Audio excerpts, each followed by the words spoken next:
Hey guys, at ngayon na nga lang ulit tayo makakapag-primal cuts and deboning. Tingnan nyo kung gaano ka-quality yung knife, oh. Bale, ang gamit ko nga palang knife dito ay 6 inches red handle, guys. Boning knife. At syempre, ma-order nyo rin kay Butcher Knives Davao. At natanggal nga natin dyan yung tampalin. Sunod natin itong tenderloin.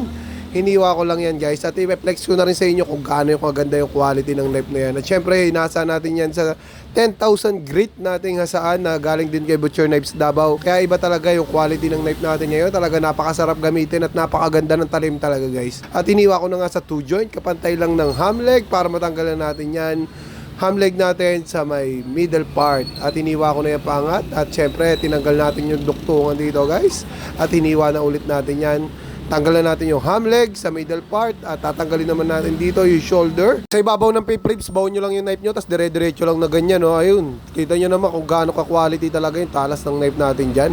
At talaga napaka-basic kasi talaga mag-primal cuts and deboning kapag talaga napakatalas ng knife mo. Napaka-smooth lang gamitin. At dahan-dahan mo lang hihiwain yung paangat. At pagkaabot na talaga hanggang likod yung knife mo, pwede mo na hiwain yan hanggang ligod, paangat din hanggang sa papunta sa may pinakang gulugod kapantay nitong joint na to.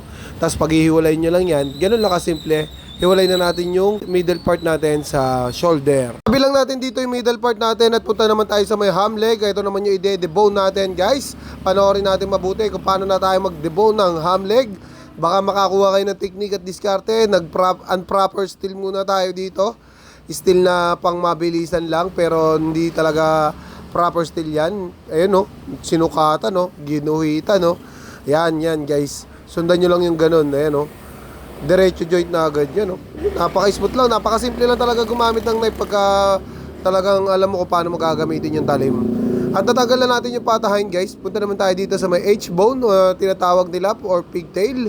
At ito na nga, nilagyan ng palatandaan, hiniwa, ayun na. Nakita ko na agad dyan yung joint. Ayan yung tinuturo natin. At lihiwain ko yan ng pa-letter C. Pag hiniwa nyo ng pa-letter C, guys, yung dulo lang ng knife yung gamit nyo dapat. Ayan na, tinuro ko na yung litid dyan, naputol ko na yan. At ito naman yung next step na gagawin natin. Didikit mo lang dito sa may buto ng H-bone yung knife mo. Tapos kapag nadikit mo na yan, sundan mo lang yung buto palabas para madali mo matanggal yan. Yung nakakapit na laman sa buto. At dito naman tatanggalin pa natin yung litid sa ilalim ng bias at tatanggal nga natin. Siyempre dito sa kabila yan, may sukatan yan 1 inches. Ikot mo lang yung knife mo doon at siyempre matatanggal mo na yung H-bone or pigtail natin na tinatawag. Lalagyan mo lang ng laman siyempre para mabilis pa rin mabili. At tanggal nga natin yung H-bone natin or pigtail. At dahil nga napalaban na sa pata at H-bone yung knife natin dito, steel muna natin yan para bumalik naman yung talim pagka nag-debone naman tayo ng shoulder. At hindi ko na nga tatanggalin dito yung bias, guys, para tumagal yung buhay ng ating ham. At punta naman tayo dito sa may shoulder deboning natin. Una natin tatanggalin dito yung pork ribs, guys. At kahit nga malaki yung buto na pork ribs natin dito pa rin ako magsisimula sa may soft bone. Kasi pag nahiwa nyo yung soft bone na yan, guys, susundan nyo lang yung puti na yan, oh, yung mga layer na puti na yan. Oh. Pag nasundan nyo na yan, guys, at pumantay na kayo sa neck, yun laman naman yung ihiwain nyo. Papantayan nyo lang yung neck para na sa ganon, hindi talaga sobrang malaman na malaman yung pinakang pork ribs nyo. At talagang maganda yung kakalabasan ng kasim nyo dyan. Pagka ganyan lang yung nilagay nyo laman sa pork ribs. Pero hindi pa rin talo si customer dyan dahil sakto-sakto pa rin yung laman yan kapag nabili nila, guys. At okay na nga yung pork ribs natin dito, guys. Punta naman tayo dito sa may exciting part. Ang tawag ko talaga dito, shoulder blade. Kapag marami pang laman, ayan yung talagang totoong shoulder blade. Kapag buto na lang, iba na yung tawag dyan. Ang tawag na dyan ay paddle bone, guys. So, syempre, i-correct lang natin yan dahil pag nag-apply nga kayo ng abroad, baka tanongin din kayo dyan. So, at least meron na kayo idea. At dito, proper steel muna yung ginawa ko bago natin simulan tanggalin yung paddle bone natin. Pero dahil nga nasanay kayo sa shoulder blade na tinatawag ko, okay lang din yun. Pero kapag mag-abroad kayo, wag nyo sasabihin na shoulder blade ay 0-0 buto ng ginagawa natin na paddle bone.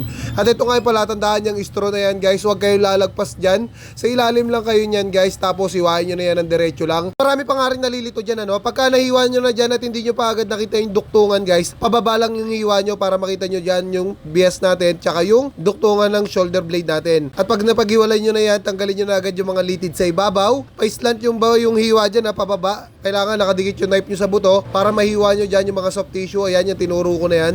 Dahil naangat na natin yung mga soft tissue na yan, pwede na tayo pumunta rito sa gilid ng shoulder blade na tinatawag natin. Dahil shoulder blade yung tinatawag ko dahil ayun yung nakasanayan natin ano. Pero pag natanggal nyo na talaga yan ay paddle bone na yung pinakatawag sa pinakabutong walang laman talaga guys. At iniwa ko na nga dyan yung gilid natin ng shoulder blade para matanggalan natin dyan yung mga laman o yung mga soft tissue na nakadikit pa dyan sa gilid ng shoulder blade. So susundan nyo lang yan guys. Yan, sundan nyo lang yan, dire-diretso lang yan. Ayan o, hindi nyo kailangan puwersahin kasi pag naiiwa nyo na yan, kusa na aangat yan. Dahil nakakapit lang naman yung soft tissue doon sa gilid ng shoulder blade. At itong layer na tinuro ko na yan, dire-diretso lang kayo dyan. Hindi nyo na kailangan mag-adjust dyan, ano, iwain nyo lang yan ng diretso kasi diretso na sa gilid ng shoulder blade yan kapag naiiwa nyo. Tapos iwain nyo lang yung buto, yan o, yung mga nakakapit na soft tissue na yan o, ayun o, woo! Tapos sasagad nyo lang yung ihiwa hanggang sa pinakadulo ng shoulder blade. Ayan na, yung ginawa ko na yan guys. Tapos pwede nyo na itulak yan para makita natin yung dulo ng shoulder blade. Para kapag hinatak natin mamaya ay wala maging problema. At may nakakapit pa nga konting laman dyan. Ganito lang kasimpleng gawin yan guys. Siwain nyo lang yung gilid ng shoulder blade dyan. Tapos ibaba nyo lang yan.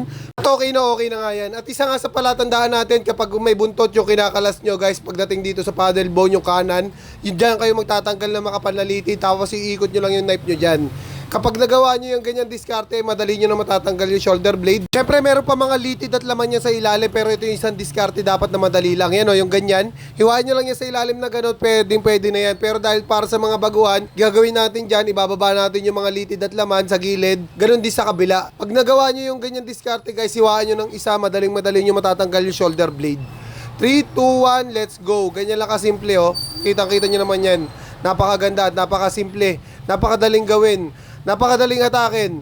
Basta makuha nyo yung ganyan diskarte guys. At sana nakatulong sa lahat ng mga baguhan yung pagtatanggal natin ng shoulder blade or paddle bone. Alam nyo guys, ang paddle bone ay tawag talaga yan kapag ka nasa abroad na kayo. At pagdating naman dito sa Pataprot, ganitong diskarte naman yung ginagawa natin. Ano, pambenta na rin talaga yung ginagawa natin guys. Dahil sa mahal talaga ng baboy ngayon at sa taas ng puhunan, kailangan hindi tayo malugi para tuloy-tuloy tayo sa mga diskarteng ginagawa natin guys. Maraming salamat and peace out.